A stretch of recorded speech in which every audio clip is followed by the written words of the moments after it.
Gus Edwards, entering the last year of his contract, is a player that was splitting carries near the end, but was getting outsnapped and outcarried. It was clear that it was J.K. Dobbins' backfield. I mean, looking at weeks 14, 15, 16, and 17, where he shared the backfield with J.K. Dobbins, 36, 18, 40, and 18% of snaps. That's not going to get it done. Gus Edwards, I'm worried about from a fantasy perspective. I think he's past the age apex. I think he's past his prime. But could he be a useful first and second down grinder on another team? Possibly. Possibly. I mean, could he go the Latavius Murray route? Yes. And be some efficient first and second down grinder? Possibly. But he could just be a zero on some other offense. Gus Edwards, looking at his contract, is a dead cap of $1.25 million for 2023. His cap hit, though, is 5.6. So the Baltimore Ravens can save about $5 million by cutting Gus Edwards this year. I don't know if the Ravens are going to keep him around given what he was contributing this year. Yes, if 5.0 yards per carry.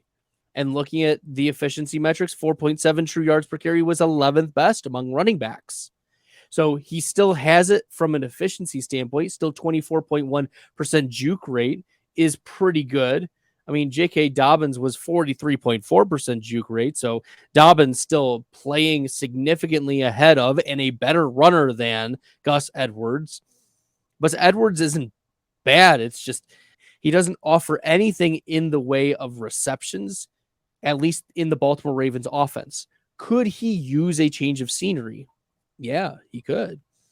And could some offense pick him up as a veteran presence, a grinder, a goal line back who's efficient? Yes, I think so. But Gus Edwards did not catch a single pass in his 9 regular season games for the Baltimore Ravens.